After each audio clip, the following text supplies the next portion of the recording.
พี่น้องอันนี้คือภาพบรรยากาศอยู่ที่บ้านโนนสว่างเมืองอุทุมพรเขตสวรรณเขตพี่น้องเลยเป็นอีกหมู่บ้านหนึ่งที่อยู่ในเขตชนบทพี่น้องของเมืองอุทุมพรพี่น้องเลยเป็นหมู่บ้านที่อยู่ในเขตชนบทแต่ว่าเป็นบ้านที่มีความเจริญประชาชนพี่น้องเลยมีความพัฒนาทางด้านเส้นทางพี่น้องเลยบ้านนี้ก็เป็นบ้านบ่ใหญ่น้องบ้านน้อยแต่ว่ามีทางยางพี่น้องเลยมีทางลาดยางเนาะนี่คือภาพบรรยากาศของหมู่บ้านพี่น้องเลยประมาณนี้นะครับ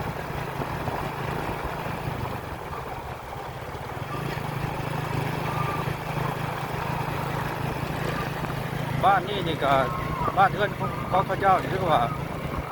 มีแต่หลังใหญ่พี่น้องเลยบ้านคนรวยหมู่บ้านเศรษฐีพี่น้องเลยมีแต่คนมีเงินระบาดนี่เลยพี่น้องเลยบ้านเรือนของพระเจ้านี่มีแต่หลังใหญ่